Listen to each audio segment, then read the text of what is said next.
Europe 1, 9h02. L'interview découverte avec ce matin Caroline Roux, Shadort Javan. Elle a fui l'Iran de Khomeini. Son arme absolue face au conservatisme, c'est son stylo. Oui, et les mots que vous maniez merveilleusement bien. Bonjour Shadort Javan. Bonjour Caroline Roux. Vous êtes romancière, vous êtes née en Iran, vous avez écrit Bas les voiles, c'était en 2003. Nous sommes en 2016 et la mode islamique est vendue par des grandes enseignes et enflamme une nouvelle fois le débat. Condamner ces marques, est-ce que c'est tombé dans l'islamophobie ? Écoutez, en 2004, j'ai écrit « Que pense Allah de l'Europe ?» dans lequel j'analyse et je dis la situation d'aujourd'hui. Si on ne fait rien, ça va être très, très, très grave. Et il y a quelques jours, le maire de Sarcelles disait dans l'interview de Léa Salamé qu'il y a un travail souterrain des islamistes. Ce travail souterrain que je l'ai nommé djihad souterrain, c'était en 2004. Il faut savoir que lorsqu'on voile une gamine, on lui inculque d'emblée que si une parcelle de sa peau, de ses cheveux, qui doit être dissimulée par le voile, dépasse de ce tissu, toute tentative de viol des hommes relève de sa responsabilité, de sa culpabilité. Et nous le savons tous que ça se passe comme ça dans beaucoup de pays musulmans. Mais et ce roman qui s'appelle... On va venir. Je voudrais vous faire réagir sur une phrase. Manuel Valls dit « Le voile, c'est un asservissement de la femme, la revendication d'un signe politique ». Vous êtes d'accord avec cette phrase ? Le voile, ce n'est pas seulement un bout de tissu, c'est l'emblème de l'humain, c'est le drapeau de l'humain.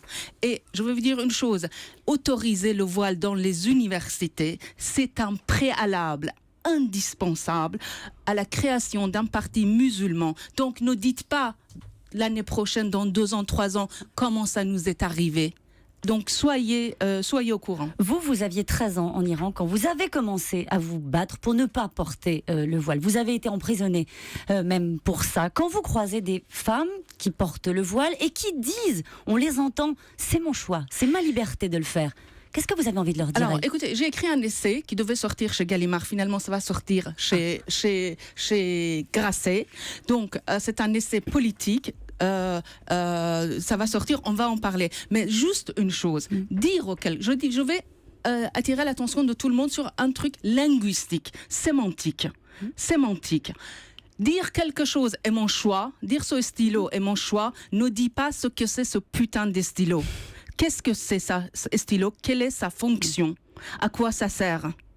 Dire le voile est mon choix ne dit pas ce que c'est le voile. Donc, les islamistes ont piégé tout le monde. Tout le monde parle le discours des islamistes. Alors, votre livre s'appelle « Les putes voilées n'iront jamais au paradis ». Vous écrivez l'assassinat de prostituées en Iran. Vous leur rendez une histoire à ces femmes-là parce qu'elles ont une réalité. Ce livre est tiré d'un fait divers. Alors, ce n'est pas un fait divers. Ce livre est un mélange de réalité et de fiction. Je brise les règles premières de la fiction. Je dis au lecteur ce qui se passe. Regardez ce que je vais faire. Je vais vous raconter le destin de 2 gamines magnifiquement belles séparées dès l'âge de 12 ans. Elles vont devenir toutes les 2 prostituées, mais elles le savent pas, même vous le savez. Puis je mets les lecteurs face à face avec des prostituées qui vont parler d'une façon scandaleuse, d'une façon absolument politiquement incorrecte. Et toutes ces femmes se distinguent par leur voix, par leurs paroles, par leur sensualité, par leur histoire, par leur caractère. Et dans votre livre, les hommes sont des frustrés. Alors, ce livre, je voudrais que ce roman fasse bander le cerveau de tous, femmes et hommes.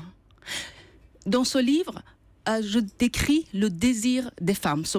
Parfois, ces femmes parlent avec un langage très cru. C'est très cru. C'est un livre politique, mais c'est un livre très érotique aussi. Elles racontent leur désir, elles racontent le sexe tarifé.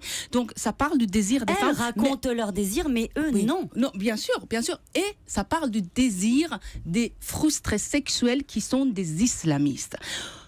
L'idéologie islamique, et je voudrais que tout le monde comprenne, l'idéologie islamique est basée sur un despotisme érotisé. Les islamistes haïssent leur propre objet du désir, la femme. Car le désir, qu'est-ce que c'est le désir? Qu'est-ce que c'est désirer, d'être amoureux? C'est vouloir, c'est faire du corps de l'autre son sanctuaire. C'est faire corps avec l'autre. Or, les islamistes haïssent leur part de féminité. Chandor Ils Javan, haïssent c'est pour vous, pour que les choses soient bien claires, c'est pour vous une partie du problème de la radicalisation et de l'islamisme d'une manière générale, cette frustration de la chair.